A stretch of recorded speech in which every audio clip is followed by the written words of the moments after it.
Okay, this is going to be History of Printing Part 6, picking off somewhere where I left off on Part 5.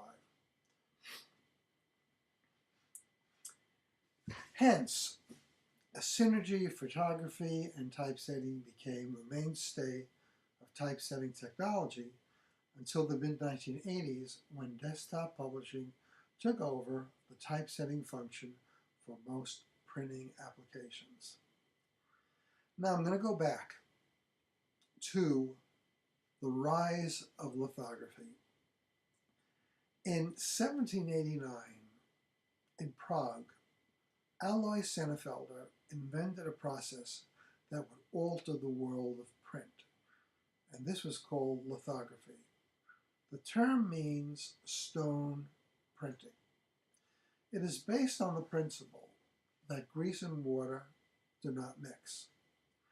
Lithography is a process that lends itself more to printing the smooth tones of pictures than it does printing from the raised metal surfaces of Gutenberg's process, which came to be called letterpress printing.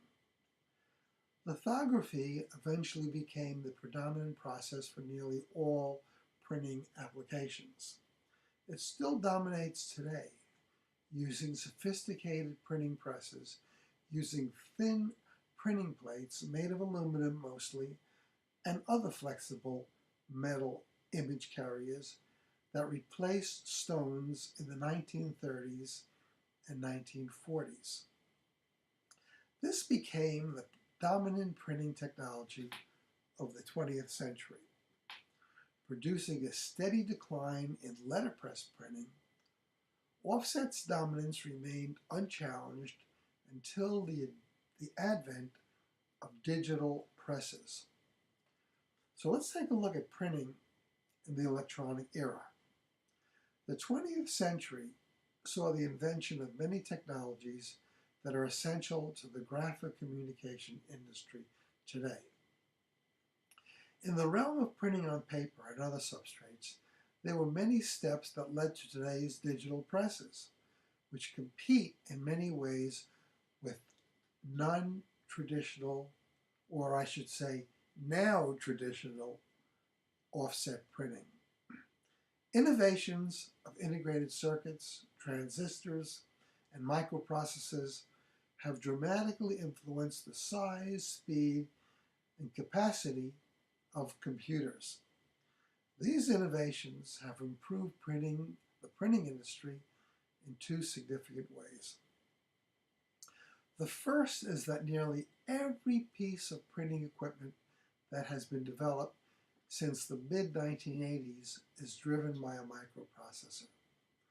The second is that the miniaturization of and cost reductions in microprocessor-driven technology have given nearly any person access to printing technology.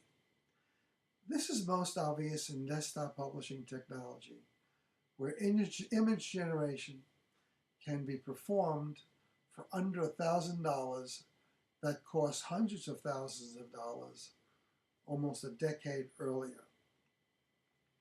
Through such accessibility, the author of print can now also be the producer of print. Through the first half of the 20th century, the competing technologies of radio and television expanded methods of communication. However, printing continued to grow. Electronics brought to printing capabilities that enhanced quality and the speed in which printing could be produced and distributed.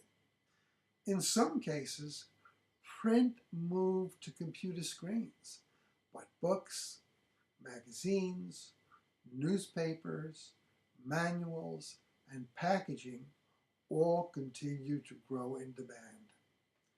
In fact, desktop publishing has made printing more affordable and more available.